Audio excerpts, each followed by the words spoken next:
اللہ کا حکم تو یہی ہے کہ بس اسی کی تم عبادت کرو، اس کے سوا کسی کی بندگی تم نہ کرو، یہی دین حق ہے، لیکن اکثر لوگ اس کو جانتے تک نہیں ہے۔ یہ ساری تبلیغ کر رہے ہیں، جب تک تبلیغ کا پیغام نبی نہیں پہنچاتا ہے اپنی بات کو، وہ دعوت کو مکمل نہیں سمجھتا۔ اس لیے تو عطا اللہ شاہ بخاری رحمۃ اللہ علیہ ختم نبوت کے لیے جس جیل میں قید تھے، جس جیل میں ڈالا گیا تھا، وقت کے جب پریزیڈنٹ تھا، اس کے گھر کی دیوار عطا اللہ شاہ رحمۃ اللہ علیہ کی دیوار ایک ہی تھی، ادھر سے جیل تھا، ادھر سے پریزیڈنٹ کا رہنے کا مکان تھا۔ جو بڑے بڑے لوگ ہوتے ہیں جیل کے آس پاس ان کی کوٹیاں ہوتی ہے تاکہ سارے نظام کو سنبھال بھی سکے اور قیدیوں پر نگاہ بھی رکھ سکے۔ عطا اللہ شاہ بخاری رحمۃ اللہ علیہ ختم نبوت کے لیے وہاں پر تھے، صبح اٹھ کر اپنے قرآن کی تلاوت کرتے تھے، اللہ کے سامنے روتے دھوتے تھے۔ صبح سویرے پریزیڈنٹ کی بیوی اٹھتی اور گھروں پر جاتی اور گھر کے جو پھول ہوتے اس کو درست کرتی، جو درخت ہوتے ان کو پانی دیا کرتی، سویرے اٹھ کر اپنے بھگوان کی عبادت کرتی تھی۔ لیکن عطا اللہ شاہ بخاری جب قرآن پڑھتے تھے، اوپر جو روشن دان بنا ہوا تھا وہاں سے آواز باہر چلی جاتی۔ عطا اللہ شاہ بخاری ایسے لہجے میں قرآن کو پڑھتے تھے، وہ ٹھہر کر قرآن کو سنا کرتی تھی۔ کئی مرتبہ شوہر نے دیکھا کہ میری بیوی چھپ چھپ کر قرآن پڑھ رہی ہے، اس نے پیغام دیا جیلر کو، کہا کہ عطا اللہ شاہ بخاری کو اس جیل سے نکالو، کسی دوسرے کمرے میں بند کرو، اگر اس کمرے میں اور دن یہ رہا تو میری بیوی اس کا کلمہ پڑھ کے اسلام میں داخل ہو جائے گی۔ یہ تو اپنا کام اپنی بندگی کے ساتھ ساتھ دعوت دینا، بھلے کوئی سمجھے نہ سمجھے، اس کو ضرور کرتے ہیں۔ اس صحابی جالندری رحمت اللہ علیہ ہے جو ختم نبوت کے لیے ساری زندگی وقف کرنے والے، ایک مرتبہ کہتے ہیں میں فلاں سفر پہ جا رہا تھا، ٹکٹ میں نے لے لیا، میں نے چند آنے کی چند پیسے کی چائے خریدی، اس کے ساتھ بسکٹ خرید کے میں نے کھا لیا۔ جب میں ٹرین میں بیٹھنے لگا تو میں نے سوچا اپنی ذات کا تو نے مسئلہ تو حل کر لیا ہے، لیکن ختم نبوت کے لیے جو تو چل پڑا ہے، ختم نبوت کا تو نے اتنے لمحے میں کیا کام کیا ہے؟ اگر تو مسلمان ہے اتنے لمحے میں اپنی ضرورت کا خیال تو تو نے رکھا، لیکن ختم نبوت کے لیے تو نے کیا کیا ہے؟ لہٰذا میں سوچ کر واپس گیا ہوں، جس سے چائے میں نے خریدی تھی، بسکٹ میں نے خریدا تھا، اس کو جا کر میں نے ختم نبوت کا کارڈ اپنی بیگ سے نکالا، اس میں ختم نبوت کا لکھا ہوا ہوتا تھا، اس میں نے الفاظ لکھ دیے جو مسلمان تھا، کہا کہ اگر ختم نبوت کے تعلق سے کوئی بھی پروگرام آپ کو کرنا ہو، میں دعوت کی شکل میں دعوت نامہ تمہیں دے کے جا رہا ہوں، یہ جوابی خط ہے، اسی جوابی خط پر تم نے خط بھیج دینا، ہم تمہاری خدمت کے لیے حاضر ہو جائیں گے۔ وہ جو ہوٹل کا مالک تھا وہ مسلمان تھا، اس نے اس کو رکھ لیا۔ اب یہ فرماتے ہیں آپ جالندری رحمت اللہ علیہ، ہم چلے گئے، ایک عرصہ بیت گیا، ایک زمانہ بیت گیا، ہم نے جو چھوٹا سا پرچہ دیا تھا ختم نبوت کے لیے، تھوڑی سی دعوت ہم نے دی تھی، سفر میں چلتے ہوئے 15 یا 20 سال کے بعد اس کا جوابی خط آتا ہے اس ہوٹل کے مالک کا کہ جس علاقے میں ہم رہتے ہیں، سندھ کے علاقے میں، یہاں قادیانی لوگ زیادہ ہو گئے ہیں، لہذا کئی لوگ مرتد ہو کر اسلام کو چھوڑ گئے ہیں، لہذا اگر آپ آ جائے تو بڑی مہربانی ہوگی۔ 15 یا 20 سال کے بعد جوابی خط آتا ہے جو حافظ جالندری رحمت اللہ علیہ نے دیا تھا، اس خط کو پڑھ کر حافظ جالندری رحمت اللہ علیہ، حافظ حیات اللہ صاحب رحمت اللہ علیہ، مولانا لال صاحب رحمت اللہ علیہ، یہ سب چلتے گئے سفر کرتے ہوئے قادیانیوں سے مناظرہ ہوتا ہے، اور اس مناظرے کو سوچ کر ایسی علمی بحث ہوتی ہے کہ وہ لوگ جو قادیانی کی دعوت دے رہے تھے وہ دعوت دے کر چھوڑ کر بھاگ جاتے ہیں، ان کی دعوت پہ جنہوں نے کلمہ پڑھا تھا،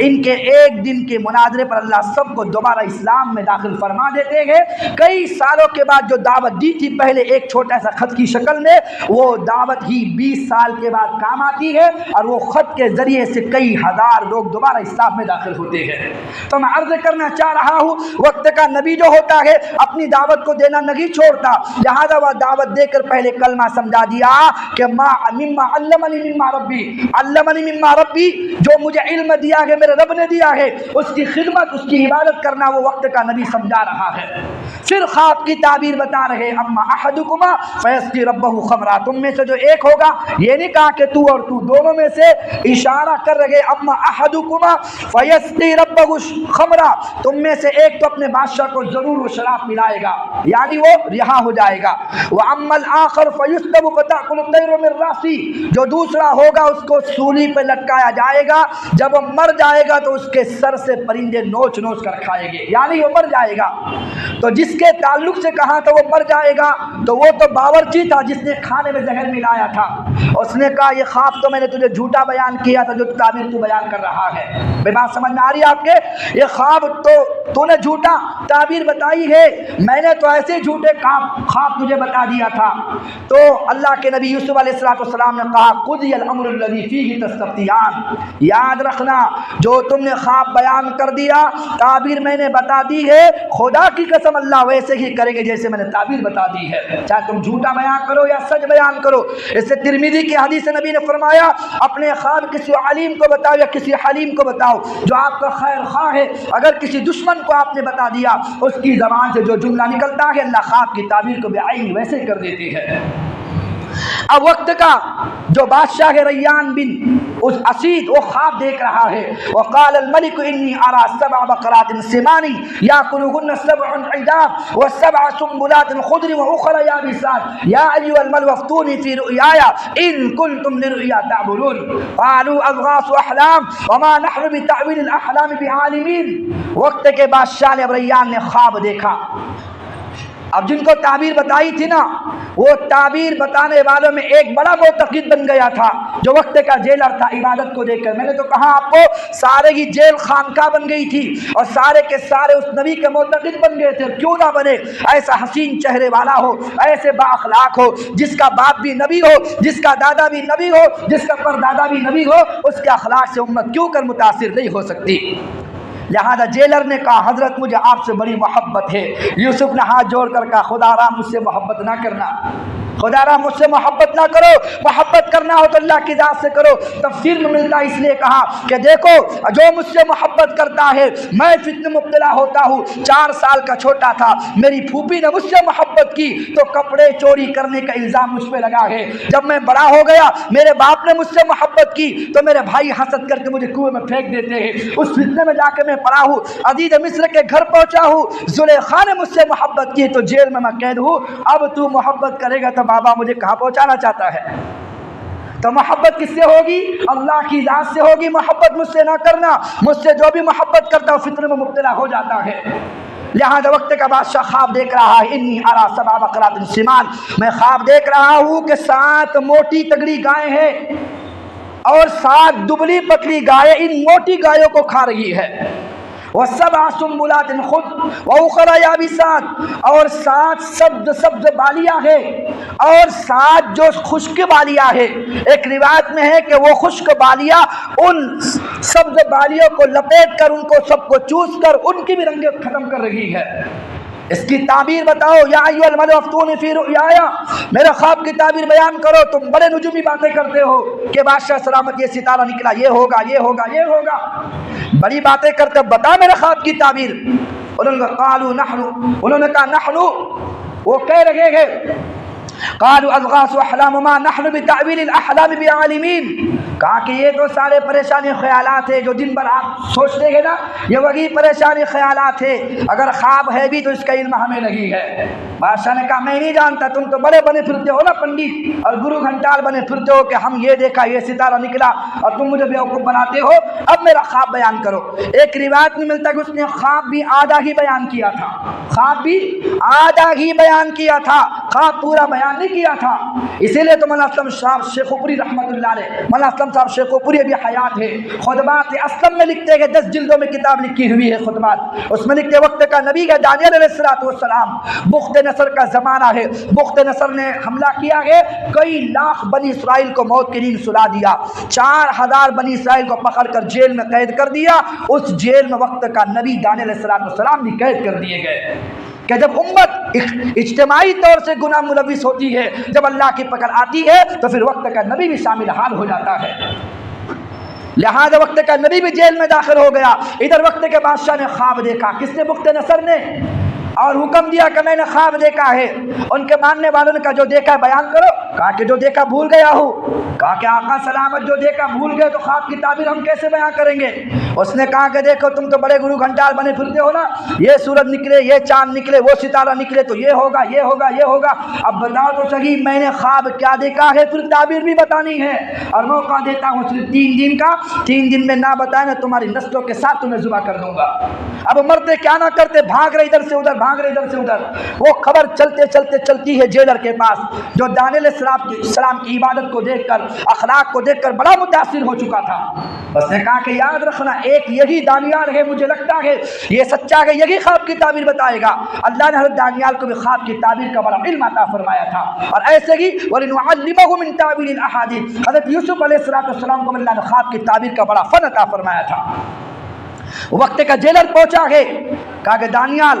کچھ بھی کرو کچھ بھی کرو، بادشاہ نے خواب دے کر اس کی تعبیر بیان کرنا ہے۔ کہا کہ میں بیان کروں گا۔ جیلر نے کہا دیکھو تم نے کبھی جھوٹ کہا نا، وہ تو پہلے مرنے والے ہیں سارے کے سارے، اس کے ساتھ میں بھی مروں گا اور آپ بھی قتل کیے جائیں گے۔ حضرت دانیال نے کہا کہ نہیں، آپ مجھے لے کر تو چلو، میں خواب ان کو ضرور سناؤں گا۔ بادشاہ کے دربار میں پہنچے بخت نصر کے، تو بڑی عزتوں کے ساتھ ان کو لے جایا گیا، اور جب پہنچے بادشاہ نے کہا کیا خواب دیکھا ہے؟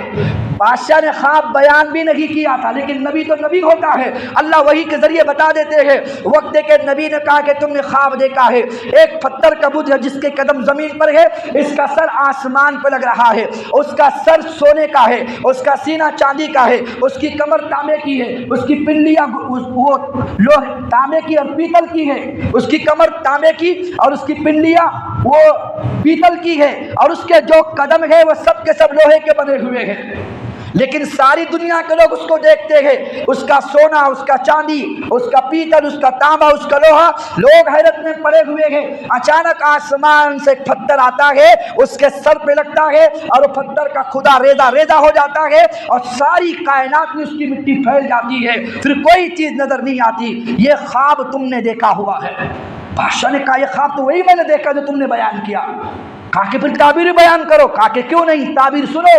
وہ جو تم نے خدا دیکھا ہے، پتھر کا خدا، جو اوپر کا سر اس کا چاندی سونے کا بنا ہوا تھا، وہ آپ کی نسل ہوگی جو بڑا مقام رکھے گی، جیسے سونا اعلیٰ ہوتا ہے، آپ کی جو اولاد وہ اعلیٰ ہوگی۔ اس کے نیچے چاندی کی جو نسل ہے وہ آپ کے خاندان کے بعد جو آپ کی نسلیں آگے چلے گی، آپ کی اولادوں کی اولاد بنے گی، وہ سونے سے کم قیمت کی ہوگی، لہذا وہ نسل کا تذکرہ ہے۔ اس کے نیچے آپ نے جو دیکھا جو تانبے کی کمر بندھی ہوئی ہے، اس کے بعد اور قومیں آئے گی جو تمہارے خاندان سے کم درجہ ہوگی۔ اس کے بعد ایک قوم آئے گی جس کی شکل صورت وہ تانبے کی طرح پیلی ہوگی، لہذا وہ بھی آپ کی نسل سے ہوگی، لیکن سونے سے کم قیمت، چاندی سے کم قیمت، تانبے سے کم قیمت، وہ پیتل کی بنی ہوئی گویا ان کی شکلیں ہوگی، یعنی ایسے چمکیلے ان کی شکلیں ہوگی جو رومی کہلاتے ہیں۔ لہذا آخری جو ہوگی وہ جو لوہے کی طرح ہے وہ حبشی نسل ہوگے، جو مٹی کی طرح ریزہ ریزہ ہو گیا ہے، لہذا وہ حبشی قومیں ہوگی جو آپ کے بعد آئے گی۔ پھر بادشاہ نے کہا وہ پتھر کون تھا جو آ کے لگا ہے؟ لہذا بادشاہ سے حضرت دانیال نے مسکرا کر کہا وہ پتھر جو تیرے بت کے اوپر آ کے لگا ہے وہ آخری نبی جناب رسول اللہ صلی اللہ علیہ وسلم کی ذات ہے۔ جو پتھر آ کے لگا ہے اس کے آنے کے بعد نہ کالا کالا رہے گا، نہ گورا گورا رہے گا، نہ چاندی نسل کا ہوگا، نہ سونے کے جیسا قیمتی ہوگا، بلکہ ایک ہی سب میں کھڑے ہو گئے محمود آیات، نہ کوئی بندہ رہا نہ کوئی بندہ نواز۔ آنے والا حبشہ سے بلال ہوگا، تب بھی چلے گا مدینے کے گلیوں کے اندر، قدموں کی آہٹ اللہ جنت میں سنائے گا۔ آنے والا روم سے ہوگا سہیب رومی،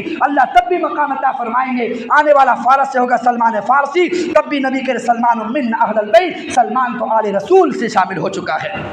کوئی حسب نسب نہیں ہوگا، وہ آخری نبی کا دین ہوگا، اور آخری نبی محمد مصطفیٰ صلی اللہ علیہ وسلم کی ذات ہوگی۔ تو میں عرض کر رہا تھا، اس نے کہا او گرو گھنٹالو بتاؤ تو صحیح میں نے خواب کیا دیکھا ہے، مجھے خواب کی تعبیر بتاؤ۔ تو وہیں پر قال الذی نجا منہم وذکر بعد امۃ انا انبئکم بتأویلہ فارسلون، وہ جس کو بھیجا تھا نا ریا ہونے والا ساقی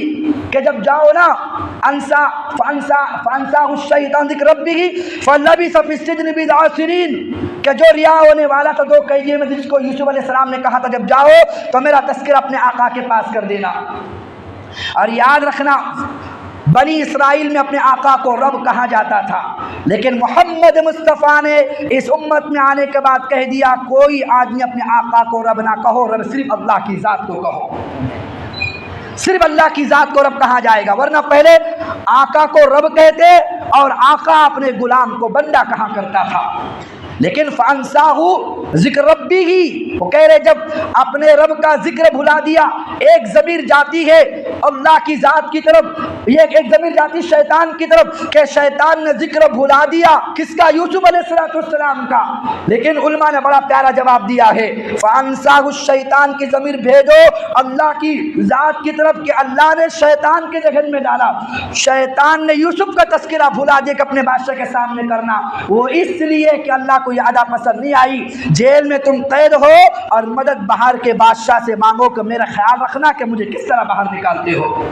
اللہ کو یہ بھی پسند نہیں آیا تو بضع سنین 60 سال اور جیل میں پڑے رہے یوسف علیہ السلام۔ میرے کیف انا انبئکم بتاویل فارسلون، چلو میں تمہیں بتاتا ہوں، ایسا ایک آدمی میرے پاس ہے، مجھے بھیجو تو صحیح جیل کی طرف، میں یوسف سے پوچھ کر آتا ہوں اس خواب کی تعبیر کیا ہے۔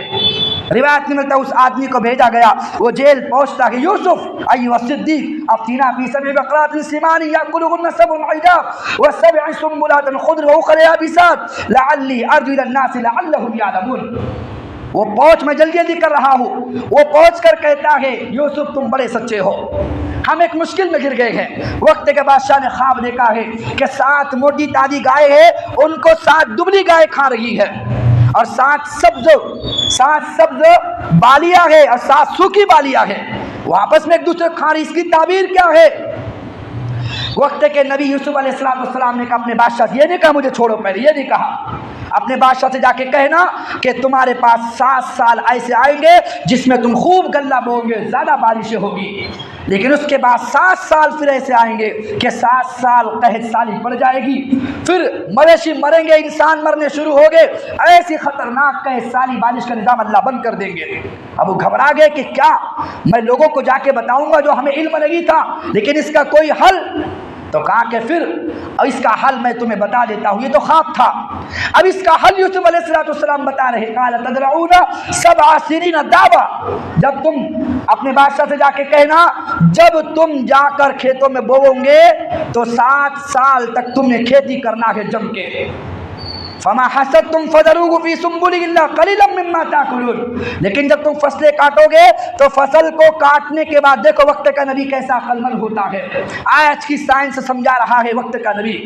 7 سال چونکہ بارش آئے گی، 7 سال کنٹینیو نہیں آئے گی، تو 7 سال تم نے فصل کو بچا کے رکھنا ہے، اگر کوئی گیہوں کی شکل میں بوریے میں بھر کے رکھے گا اس کو گھن لگ جائے گا اور کیڑے 7 سال تک ساری وہ گندم کھا جائیں گے،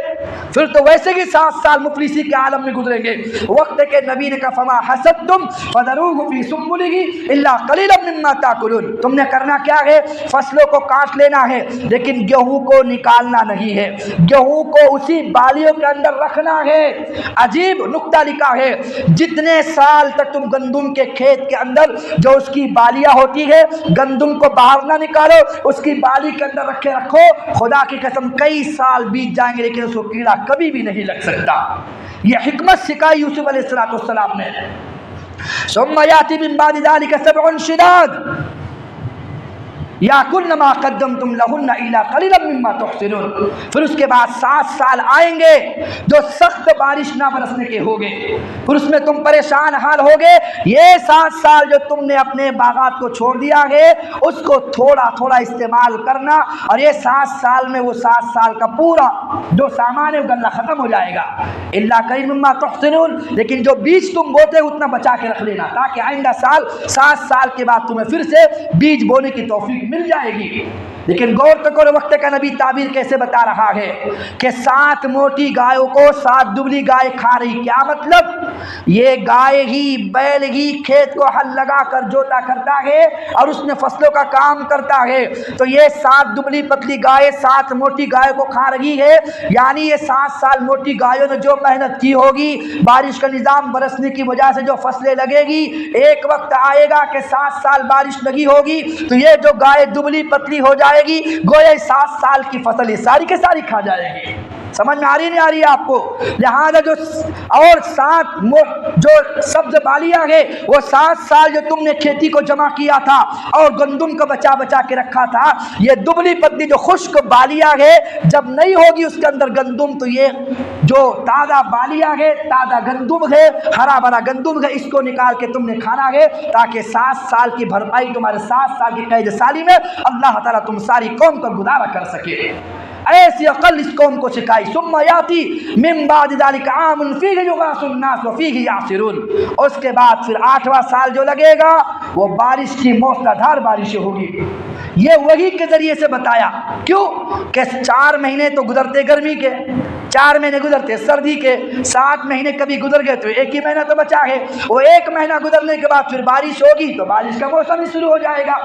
تو جب 8واں مہینہ لگے گا تو تقریباً بارش کا موسم شروع ہوگا، اللہ تعالیٰ موسلادھار بارش کو برسائیں گے، پھر کھانا بھی خوب ہوگا، انگور کو نچوڑ کر شراب بنانا بھی خوب ہوگا۔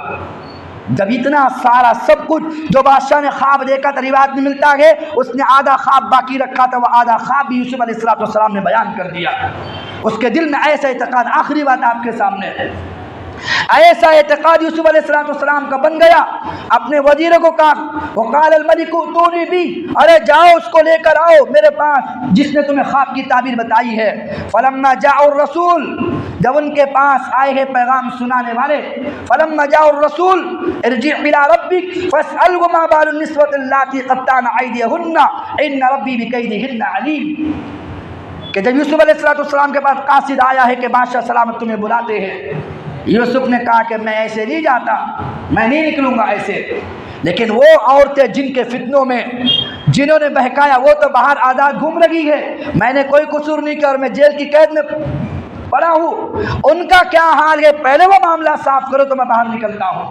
فَاسْأَلْهُ مَا بَالُ النِّسْوَةِ اللَّاتِي قَطَّعْنَ أَيْدِيَهُنَّ، جنہوں نے زنانان مصر نے ہاتھوں کو کاٹا تھا، اور یاد رکھنا یہاں پر زلیخا کا نام یوسف نے نہیں لیا ہے، وقت کا نبی احسان فراموش نہیں ہوتا، جس کے گھر میں تربیت پائی ہے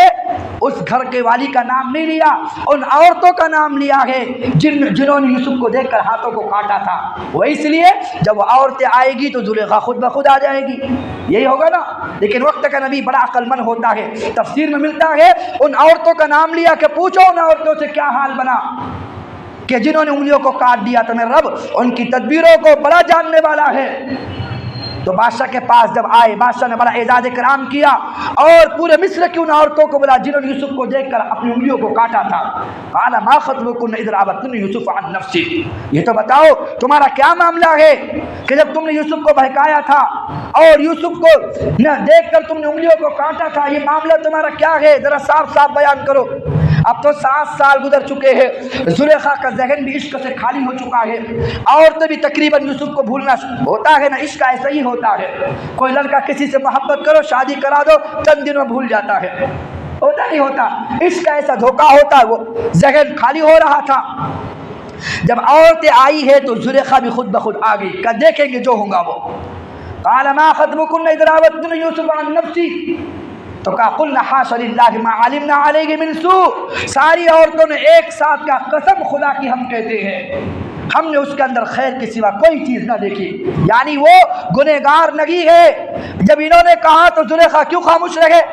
زلیخا قالت امرأۃ العزیز الآن حصحص الحق، اب میں راز کو کھولتی ہوں، حق بات کیا ہے۔ وَلَقَدْ رَاوَدتُّهُ عَن نَفْسِهِ، میں نے بھی اس کو برے کام کے لیے بہکایا تھا، اب کھل کے میں بتاتی ہوں۔ وَلَقَدْ رَاوَدتُّهُ عَن نَفْسِهِ وَإِنَّهُ لَمِنَ الصَّادِقِينَ، وہ تو سچوں میں سے ہے، وہ سچا ہے، اس کا کوئی قصور نہیں ہے۔ دیکھو وقت کے نبی اللہ کے حبیب صلی اللہ علیہ وسلم فرماتے ہیں اگر مجھے جیل سے نکالا جاتا تو میں فوراً نکل جاتا، لیکن یوسف تیرے صبر کے کیا کہنے کہ تو اتنے سال جیل میں رہا لیکن جب تک اپنا معاملہ صاف نہ کیا، جب تک جیل سے باہر قدم نہ رکھا۔ یعنی اللہ کے نبی اپنے بھائیوں کو اپنے نبیوں کی تعریف کر کر کے آگے بڑھایا کرتے تھے، ورنہ نبی سے بڑی شان تو یوسف کے نہیں ہو سکتی۔ کہا کہ اگر میں ہوتا تو نکل جاتا، لیکن یوسف تیرے کیا کہنے، تو نے پھر بھی صبر کیا، کیونکہ بادشاہ کے ذہنوں میں جو چلتا ہے پتہ نہیں کب نیت بدل جائے بادشاہوں کی، ارے ہوتا کہ نہیں ہوتا، ابھی آرڈر دیا نکل جاؤ، بعد میں بولے کہ چلو بند کر دو، اور ہوا واقعہ حقیقت میں کتاب میں ملتا ہے۔ بادشاہ بڑا خوش تھا، اس نے وزیر کو کہا کہ میں مذاق سے تمہیں جیل میں مگر میں کہوں تو جاؤ گے، انہوں نے کہا تم حکم تو دو، تو مذاق سے تو ہم تب بھی جیل میں جائیں گے۔ اس نے کہا پھر جاؤ پھر آج کے دن جیل میں۔ اپنے وزیر کو حکم دیا جیل میں جاؤ، اور کل بھول گیا کہ میں نے کس کو جیل میں ڈالا تھا۔ اب وزیر سوچے سویرے کھولے سویرے کھولے سویرے کھولے، چند دن کے بعد بادشاہ کا انتقال ہو گیا ہے۔ اب جیل میں وزیر بڑا سڑ رہا ہے کہ کوئی مجھے باہر نکال، میرے کو قصور ہی کوئی نہیں ہے، میں تو مذاق سے آیا ہوا تھا۔ لہذا کتابوں میں ملتا ہے جب اس کا بیٹا بادشاہ بنا، اس کے دل میں ہمدردی تھی، اس نے ایسے قیدیوں کو جن کے جرم کم ہے اس کو باہر نکالنا چاہا۔ جب سب کی لسٹ بنی تو وزیر کی بھی نام آ گیا۔ جب وزیر سامنے آیا تو وہ منہ جھوڑ رہا ہے، میرا تو کوئی قصور ہی نہیں ہے، تمہارے ابا نے مذاق سے کہا تھا، میں نے محبت دکھاتے ہوئے تمہارے ابا کی بات مانی، چلے گیا تو پھر میں اندر ہی پڑا رہا، تمہارے ابا نے باہر نہ نکالا، اس سے پہلے چل بسے، اب تم تو نکال دو۔ تو وزیر نے کہا جتنے ہیں نا ان کو سب کو تو چھوڑ دو، لیکن یہ وزیر کو جیل میں ڈالو، یہ میرے ابا کی آخری نشانی ہے، اگر یہ بھی چلا گیا تو میرا باپ وہ یاد کیسے رہے گا۔ وہ واپس جیل میں ڈال دیا گیا، اللہ خیر کرے۔ تو یوسف علیہ السلام کے تعلق سے اللہ کے نبی نے کہا تیرے صبر کے کیا کہنے، بادشاہ کی نیت کبھی بدل جاتی ہے، پھر بھی تو نہ نکلا۔ اللہ کے نبی اپنے بھائیوں کو آگے بلا رہے، آخری بات کر رہا ہوں، ذالک لیعلم انی لم اخنہ بالغیب وان اللہ لا یہدی کید الخائنین۔ ایک روایت ہے کہ زلیخا خیر ہی ذالک لیعلم انی لم اخنہ بالغیب، تاکہ میرے شوہر عزیز مصر کو پتہ چل جائے میں نے بہکایا ہی، میں نے کوئی گناہ نہیں کیا ہے، یعنی یوسف کے ساتھ میں نے منہ کالا نہیں کیا ہے، صرف میں نے گناہ کا ذہن میں میرے آیا تھا۔ وَأَنَّ اللَّهَ لَا يَهْدِي كَيْدَ الْخَائِنِينَ، اور اللہ تعالیٰ خیانت کرنے والوں کو کبھی اللہ سیدھی راستہ نہیں دکھاتے ہیں۔ اور یہ جملہ صحیح روایت یہ ہے کہ اللہ کے نبی یوسف علیہ السلام کہہ رہے ہیں ذَلِكَ لِيَعْلَمَ أَنِّي لَمْ أَخُنْهُ بِالْغَيْبِ، دونوں کو فٹ ہوتا ہے، ذَلِكَ لِيَعْلَمَ أَنِّي لَمْ أَخُنْهُ بِالْغَيْبِ، تاکہ عزیز مصر کو پتہ چلے جس نے میرے ساتھ اتنے احسان کیے تھے میں نے تیری بیوی کے ساتھ کوئی خیانت نہیں کی ہے۔ اور وَأَنَّ اللَّهَ لَا يَهْدِي كَيْدَ الْخَائِنِينَ، جو خیانت کرتا ہے اللہ خیانت کرنے والوں کو کبھی اللہ کامیابی نصیب نہیں کرتے۔ لہذا کہہ رہے وما ابرئ نفسی ان النفس لامارۃ بالسوء الا ما رحم ربی ان ربی رحیم و غفور، ان ربی غفور الرحیم،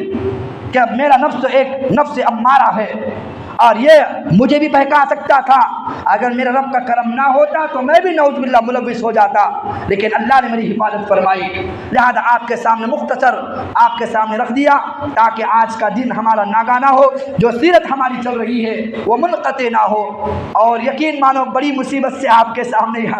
ابھی مغرب کی نماز کے بعد بھی، یہ مبین بھائی ہمارے بیٹے ہیں، ابھی مغرب کے بعد بھی تکلیف شروع ہوئی، خطرناک پیٹ میں وہ پتری کی تکلیف ہو رہی ہے 2 دن سے، ویسے ہی بھاگا سارا ہاسپٹل میں سلین لگایا، کہا جلدی ختم کرو تاکہ وہ سیرت آج پروگرام کسی طرح سے ہو سکے، اور آپ کے سامنے ہم نے کوشش کی ہے، آپ بھی تھوڑی کوشش کریں کہ روزانہ ظہر کی نماز کے بعد یہ پروگرام ہوتا ہے، قصص الانبیاء کے سلسلے میں قطرہ قطرہ سمندر بنتا ہے، لقمہ لقمہ پیٹ بھرتا ہے، اور روزانہ 1-1 گھنٹہ آپ سنو گے انشاءاللہ پوری سیرت آپ کے سامنے رہے گی۔ جب رمضان ختم ہوگا آپ کو احساس بھی نہ ہوگا، لیکن ہم نے یہ کوشش کی ہے کم علمی کے مطابق، اور کم علمی کے مطابق سوچ رہے کہ سارے جو واقعات ہیں قرآن کے مطابق ہو یا تو حدیث کے مطابق ہو، ادھر ادھر کی کوئی قصے من غلط باتیں نہ ہو، یہ کوشش ہم نے کی ہے، اسی کوشش پہ یہ پروگرام آگے بڑھانے کی ہم کوشش کر رہے ہیں۔ اللہ اس کو اپنی بارگاہ میں بے انتہا قبول فرمائے، دعا کرے۔